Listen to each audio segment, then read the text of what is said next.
Irmãos, que a paz do Senhor esteja em cada lar nesse domingo e que o poder da palavra de Deus possa penetrar em cada coração e falar a cada um de nós, segundo a vontade do Senhor. Hoje pela manhã, estou gravando no sábado, no dia anterior àquele que essa pregação vai ser levada a seus lares. E hoje pela manhã eu estava lendo Ageu, o profeta, no capítulo 1, no versículo 2, estava escrito assim: Assim fala o Senhor dos Exércitos, esse povo diz, não veio ainda o tempo em a casa do Senhor deve ser edificada. Não veio o tempo do Senhor em que a casa do Senhor deve ser edificada. O povo dizia, olha, não chegou o tempo para edificar a casa do Senhor. E a partir dessa palavra, o Senhor fala para o profeta Ageu, estão dizendo que não veio ainda o tempo, mas na verdade já passou o tempo. Vocês estão se preocupando apenas com seus problemas pessoais, os seus interesses pessoais, e não estão cuidando da casa do Senhor. Quando eu li isso, eu percebi que essa palavra que foi pregada no tempo que estava se construindo o segundo templo, quando os israelitas voltaram para a Palestina, voltaram para Jerusalém e começaram a edificar a casa do Senhor, porque ela havia sido destruída pelos babilônios. Quando eles começaram a edificar, muitas pessoas simplesmente cruzaram os braços e não deram as ofertas, não ofereceram os seus dízimos para que a casa do Senhor fosse construída. Simplesmente eles estavam cuidando dos seus interesses. Então eu pensei assim, não veio ainda o tempo em que a casa do Senhor deve ser edificada. Irmãos, as pessoas ao longo desses anos que eu tenho vivido o Evangelho, elas sempre dão essa mesma desculpa. Não chegou o tempo da casa do Senhor ser edificada no meu coração. Não chegou o tempo de a casa do Senhor realmente ser totalmente reformulada no meu coração. Eu não estou nem aí, eu não quero que o Senhor limpe meu coração totalmente, eu não quero que Ele venha dirigir a minha vida, eu não quero fazer mudanças, está muito bom assim para mim, não chegou ainda o tempo para mim. Muitas pessoas dentro das igrejas e fora das igrejas dizem isso, não chegou ainda o tempo de eu fazer mudanças na minha vida. Irmãos, o tempo já é mais do que passado. Talvez estejamos nos últimos dias e que não haverá mais tempo para colocar a casa em ordem. Houve um rapazinho de 15 anos em 1857, um rapazinho que chamava Charles. Ele chamava Charles Spurgeon. E esse garoto, ele sempre tinha sido educado desde criança na palavra do Senhor. Ele foi educado pelo avô dele e pela avó, e os avós contavam para ele a história do Pelegrino, que é uma história que foi escrita 200 anos antes por um outro pregador da palavra chamado John Bunyan. E ele escutava as histórias do Pelegrino, que o Pelegrino sentia um peso nas suas costas, e esse peso só saiu o dia que o Pelegrino encontrou ao Senhor Jesus. E ele ficava impressionado com essas histórias, mas ele não conseguia orar. Ele diz na biografia dele que a única oração que ele conseguia fazer Senhor, tem misericórdia de mim. E ele então tinha uma consciência tão grande do pecado na sua vida, mas ele não sabia como ser salvo. E ele ia nos sermões, nas igrejas onde ele aparecia, e as pregações eram do tipo assim, a soberania de Deus. E cada vez que falava da soberania e do poder de Deus, ele se sentia menor ainda. Ele se sentia o pior dos pecadores e pensava, como que eu vou me aproximar de um Deus santo e grandioso como é o Senhor nosso Deus? E ele se sentia cada vez pior. E aquele peso do pecado na sua vida era tão grande que ele disse que passava por uma terrível aflição. E nada que ele pudesse fazer tirava dele a consciência do seu pecado e a consciência da perdição eterna. Ele sentia isso. E ele buscava nas igrejas alguma palavra de consolo, alguma palavra que pudesse tirar dele essa aflição que ele estava sentindo. E ele não conseguia. Quando ele tinha 15 anos, ele foi mandado para uma outra escola. E nessa escola onde ele foi mandado, era em outra cidade, diferente da cidade onde os avós e os pais dele moravam. E ele logo foi nomeado uma espécie de professor, na época chamava monitor. E ele então educava aquelas crianças que estavam sob a direção dele naquela escola. E um dia de muita neve, ele resolveu ir na igrejinha, uma capela que tinha perto da escola. Ele foi com muita dificuldade, chegou lá, havia 12 pessoas, uma dúzia de gatos pingados na igreja, porque era um dia de muito frio. E o próprio pastor daquela igreja não conseguiu chegar para fazer a pregação daquele domingo. E um leigo, um irmão da igreja, era uma igreja metodista. O irmão da igreja falou, olha, o pastor não vai conseguir chegar hoje, então vamos abrir a escritura em Isaías 45, 22. E aquele pregador improvisado, ele abre as escrituras e lê: olhai para mim e sede salvos, todos os limites da terra, porquanto eu sou Deus e não há outro. Esse pregador improvisado não fez uma grande pregação e os escritores escreveram a respeito disso, desse dia. Spurgeon, ele sentiu no seu coração como Deus falando com ele. Assim, jovem, olhe para Jesus. Olhe, olhe. Você não tem mais nada a fazer senão olhar para Jesus. E aquela pergunta que ele fazia, como ser salvo? Como tirar o peso do pecado na minha vida? Como tirar essa aflição que eu sinto? Ele falou, está aqui a resposta. Olhar para Jesus e simplesmente olhar para Jesus e confiar nele. E Spurgeon escreveu no diário dele: imediatamente eu vi o caminho da salvação. Foi como quando a serpente de bronze foi levantada. As pessoas olharam e foram curadas. Assim aconteceu comigo. Consumido para alegria e um mal podia me conter.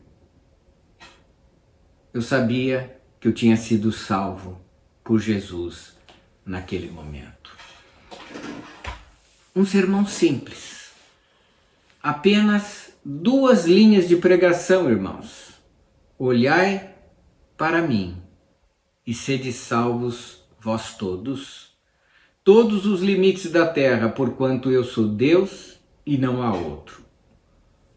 Um simples versículo. Olhai para mim e sede salvos.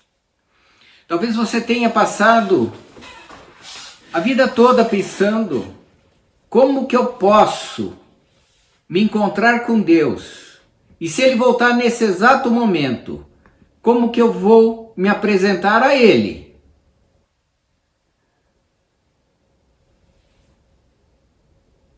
E a resposta para a salvação é uma só: olhar para Jesus. Irmãos, a graça, ela é oferecida a todos. Nós temos a graça universal. Em João, no capítulo 3, no versículo 16, diz assim: que Deus amou o mundo de tal maneira que deu seu Filho unigênito para que todo aquele que nele crê não pereça, mas tenha a vida eterna. A graça é oferecida para o mundo, em todo lugar desse mundo, nesse bairro, nessa cidade, nesse estado, nesse país, nesse mundo, nesse continente, daqui até a China. A graça é oferecida porque Deus ama a todos. Isso é a graça universal, irmãos. Mas existe também isso que Spurgeon estava procurando. Porque muitas vezes a gente ouve o evangelho dia a dia e sabe que Jesus morreu na cruz e ressuscitou por nós. Nós sabemos disso. Mas como Spurgeon, nós ainda carregamos o peso do pecado. Spurgeon escutava a história do avô dele, da avó, contando a respeito do peregrino.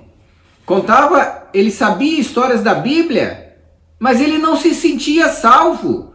Ele sentia o peso do seu pecado. Ele sabia da graça universal, mas ainda não tinha recebido a graça de Deus na vida dele. E essa graça se chama graça individual. Está lá em João capítulo 6, versículo 40. Essa é a vontade daquele que me enviou. Jesus falando do Pai dele. Que todo aquele que vir o Filho e nele crer, tenha vida eterna. A graça individual, irmãos, é você tomar uma decisão pelo Senhor, olhar para Ele e crer nele, para a salvação nesse exato momento em que você olha para Ele. E foi isso que Spurgeon entendeu. Jovem, olhai para mim e sede salvo. E eu repito aqui para você que está me ouvindo: olhe agora para Jesus e seja salvo por Ele. Confia no que Ele já fez por nós todos, e especialmente para você que tem carregado o peso de pecado, que sabe que é pecador, não sente alívio, está aflito. Olhai para mim e sede salvo. Irmãos, a salvação, a graça é tão poderosa que ela produz em nós efeitos milagrosos. E eu vou citar para vocês 4 efeitos que a graça traz, que são decorrência da graça. O primeiro efeito, irmãos, é a justificação. Romanos, capítulo 5, versículo 1 diz: havendo sido justificado pela fé, temos paz com Deus, por meio de Cristo Jesus. Nós recebemos a paz imediatamente, irmãos. Você veja que Spurgeon, que diz que carregava uma vida de aflição, buscava aqui, buscava ali uma solução para aquela aflição interna. E quando ele escuta a palavra e entende que é para ele, ele sente paz. Porque a palavra penetrou no seu coração naquele momento. Eu estou dizendo isso, irmãos, para que a palavra entre no teu coração. Para que a palavra de Deus, que diz, olhai para mim e sede salvos, é para você. Entenda que Deus ama de tal forma a cada um de nós, que Ele vem buscar o pecador. E a desculpa que não é ainda o tempo de Deus não pode mais ser dada, porque chegou o dia da graça. E o dia é hoje, é o dia da salvação. Tito, que é a carta que Paulo escreve para Tito, no capítulo 3, no versículo de 4 a 7, ele explica isso de uma maneira muito simples. Para Tito, ele fala, quando da parte de Deus, nosso Salvador, foram manifestadas a misericórdia e o amor pela humanidade, não por causa de alguma atitude justa que nós pudéssemos ter praticado, mas devido apenas à bondade de Deus. Ele nos salvou por meio do lavar regenerador e renovador do Espírito Santo que Ele derramou copiosamente sobre nós com toda a generosidade, por intermédio de Jesus Cristo, nosso Salvador. Ele assim procedeu para que nós, justificados, justos perante Deus, você não tem culpa nenhuma mais diante do Senhor. Você não tem mais nada, você não deve nada mais a Deus quando você é justificado. Mediante a sua graça, nos transformássemos em seus herdeiros, sendo a esperança a vida eterna. Irmãos, a primeira grande transformação é que agora você é justificado pela fé em Cristo Jesus. Quando Spurgeon aceita aquela palavra, é apenas aceitar a palavra de Deus que é ministrada em seu coração. Ele foi justificado perante Deus. Deus olhou para o coração dele e falou, agora você crê no sangue de Jesus, no sacrifício pelos seus pecados. O segundo efeito, irmãos, se chama regeneração. Está lá em João capítulo 3, naquela passagem que Jesus conversa com um fariseu chamado Nicodemos. E Jesus responde a pergunta dele. Ele estava com a mesma pergunta de Spurgeon. Ele queria saber como que as pessoas são salvas. E Jesus responde assim, em verdade eu vos digo que se alguém não nascer de novo, não pode ver o reino de Deus. Irmãos, a regeneração é uma transformação daquilo que você era para aquilo que Deus quer que você seja. Regenerado, nascido de novo. Nascer de novo, irmãos, não pode ser compreendido intelectualmente. Só pode ser experimentado. Nicodemos fala, como que eu vou nascer de novo? Não pode ser compreendido assim. A compreensão é espiritual. O novo nascimento é a presença do Espírito Santo transformando o modo de você de pensar, de agir, de se conduzir.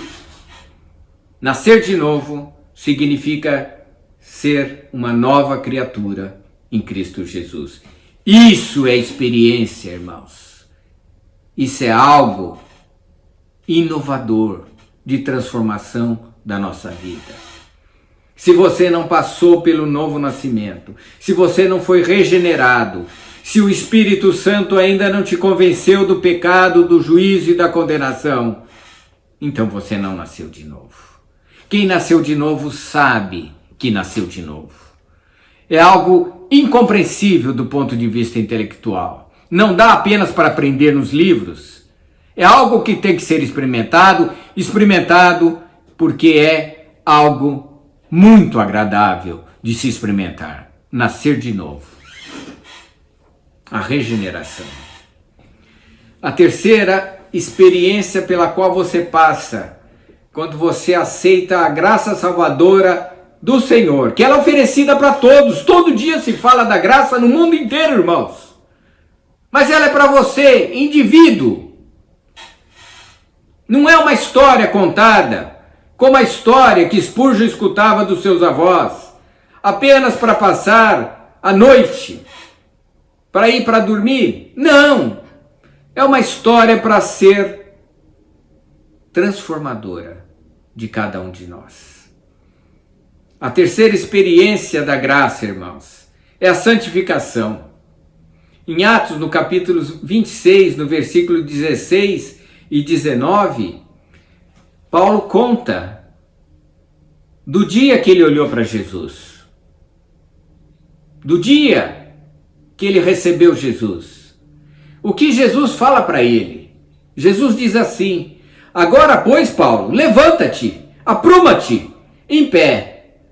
Para isso eu te apareci, para te converter em servo e testemunha, tanto das maravilhas que viste da minha parte, como daquelas maravilhas que eu ainda manifestarei a você.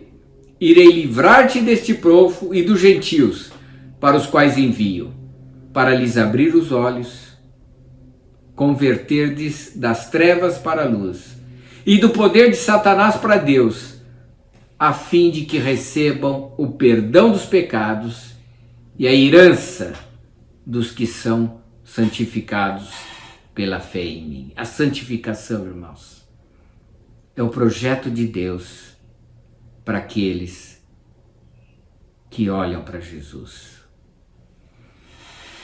E a última das quatro, justificação, regeneração, santificação, a segurança eterna, irmãos.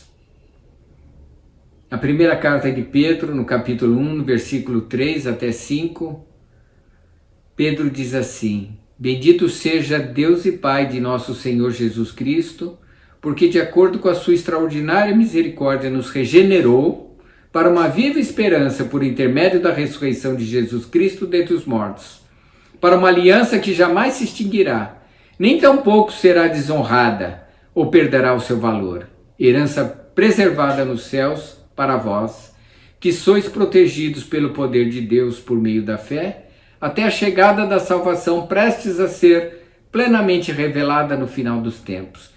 É para você ser protegido até lá, irmãos. Deus cuidará de você até o dia em que Ele voltar. É uma segurança que nós temos. Como que isso acontece, irmãos? Qual que é esse processo? Pedro, na segunda carta dele, do capítulo 3 a 17, ele fala da graça. Ele fala dessa graça salvadora, essa graça individualmente adquirida por cada um dos eleitos, por cada um daqueles que foram chamados e aceitaram a palavra do Senhor. E ele diz assim: sendo assim, amados, estando bem informados, guardai-vos para que nenhum de vós sejais conduzidos pelo erro e sedução dos que não têm princípios morais, vindo a perder a vossa segurança e cair. Antes, crescei na graça e no conhecimento de nosso Senhor Jesus Cristo. A Ele seja a glória, agora e no dia eterno. Amém. Crescei na graça. Você aceitou Jesus, você vai crescer na graça. Crescer na graça. Crescer cada vez mais na santificação, na justificação, na sua regeneração, na sua segurança no Senhor. Crescer na graça e no conhecimento do Senhor. Irmãos, eu imagino que as pessoas que ouvem esse chamado de salvação, elas podem ter uma dupla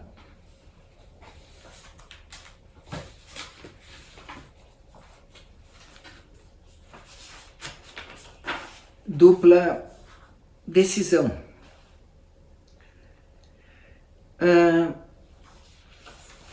Tanto pode se sentir constrangido com a presença do Senhor, como podem zombar daquilo que está sendo pregado. Eu espero que esse segundo caso não seja o seu caso. Spurgeon chegou e ele sentiu o peso do pecado que ele já sentia antes e ele simplesmente rendeu-se ao Senhor. Spurgeon simplesmente aceitou a palavra, disse: é para mim essa palavra e eu recebo essa palavra. Davi uma vez pecou gravemente contra o Senhor, muito gravemente. E ele então escreve o que ele fez. Está lá no Salmo 51, no versículo 2 e 3. É um salmo conhecido, é um salmo em que ele se dirige ao Senhor e expõe todo o seu pecado. E ele diz: lava-me, Senhor, de toda a minha culpa. Purifica-me do meu pecado, pois no meu íntimo eu reconheço as minhas transgressões. E trago sempre presente o horror do meu pecado. Essa é a atitude correta, a decisão correta. Mas há uma segunda atitude que se contrasta com essa. Está lá em Provérbios 14, 9, na primeira parte desse provérbio. Os loucos zombam do pecado. Simplesmente zombam. Simplesmente pequei e daí. Pequei e vou pecar outra vez. Eu não quero me arrepender. Diferente de Davi, que pediu perdão e o Senhor o perdoou. O pecado, irmãos, ele traz consequências na nossa vida. Eu vou expor para vocês algumas consequências do pecado. O primeiro é a separação. Você fica separado de Deus. Se você está disposto a ficar do lado do pecado, mas separado de Deus, tudo bem. É uma escolha. Isaías 59, versículo 2, diz assim: no entanto, são as vossas maldades que fazem separação entre vós e o vosso Deus. Os vossos pecados nublaram e esconderam de vós a face do Senhor. Por isso Deus não lhe dará ouvidos. Separação completa. Você não quer me ouvir? Eu não vou ouvir você. O pecado também nos separa da justiça, a justiça de Deus. Isaías, no mesmo capítulo 59, logo mais à frente, no versículo 11, diz assim: todos nós urramos como ursos, gememos como pombas, aplicamos todo o nosso esforço na busca da justiça e não alcançamos nada. Procuramos desesperadamente o livramento, mas esse se distancia cada vez mais. Você nunca vai achar justiça na sua vida. O pecado também testifica contra nós. Isaías 59, 12, logo em seguida Isaías diz isso. E tudo isso acontece porque são numerosas as nossas transgressões diante da tua pessoa e os nossos pecados gritam contra nós. Em verdade, nossos erros e maldades estão sempre em nossos corações e por isso reconhecemos a nossa iniquidade. O pecado grita, ou seja, testemunha contra nós. Enquanto você se calar do seu pecado, Deus não vai ouvir você. Pecado também afasta de todo o bem a nossa vida. Jeremias 5, 24 e 25 diz: observou-lhes o íntimo e vejo que sequer cogitam, melhor seria temermos Yahvé nosso Deus, afinal é Ele que nos dá chuva de outono e primavera a seu tempo e nos reserva as semanas certas para a colheita. Ele está falando, olha, será que não é melhor a gente pensar desse jeito? Se a gente temer o Senhor, se a gente amar o Senhor, se a gente adorar o Senhor, se a gente servir ao Senhor, se a gente se aproximar do Senhor, Ele não vai derramar as bênçãos na hora certa? A primavera, o outono, a colheita, na hora certa. E ele termina assim: porém, as vossas iniquidades afastaram essas bênçãos de vós. Os vossos erros e delitos privam de todos esses bens. Nós não precisamos ficar reclamando, irmãos, que as coisas não vão bem. O que impede as bênçãos do Senhor nas nossas vidas são os nossos pecados. O pecado, a consequência do pecado, irmãos, é também a escravidão. Romanos diz que o salário do pecado é a morte. E em João, no capítulo 8, 34, diz: em verdade, vos asseguro, todo aquele que pratica o pecado é escravo do pecado. E Romanos 6, 23, o salário do pecado é a morte. O pecado traz escravidão e a morte. Você já perceberam uma pessoa muito viciada em algum tipo de pecado? E ela não consegue sair desse vício? Porque o pecado escraviza, irmãos. O pecado da bebida escraviza, o pecado da droga escraviza, o pecado da vida sexual desregada também escraviza, o pecado da pornografia escraviza, o pecado da violência escraviza, o pecado de xingar os outros escraviza. Você fica escravo do pecado.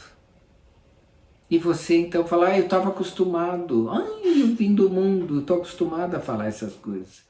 Porque o pecado escraviza, irmãos. E o pecado endurece o coração. Em Hebreus, no capítulo 12, versículo 13, tende cuidado que nenhum de vós mantenha um coração perverso e incrédulo que vos afaste do Deus vivo. Pelo contrário, exortai-vos mutuamente todos os dias durante o dia que se chama hoje, de maneira que nenhum de vós seja embrutecido, ou seja, endurecido pelo engano do pecado. Porque se nós vivermos deliberadamente em pecado, depois de ter o conhecimento da verdade, não há mais sacrifício pelo pecado. Irmãos, o pecado na vida do crente é pior do que o pecado na vida do incrédulo. Porque vai chegar uma hora que não resta sacrifício pelos nossos pecados. E é por isso essa mensagem de hoje. Estamos nos últimos dias. E o Senhor diz: olhai para mim e sede salvos, porque eu sou o único que pode salvá-los. Que a paz do Senhor esteja em cada lar nesse domingo.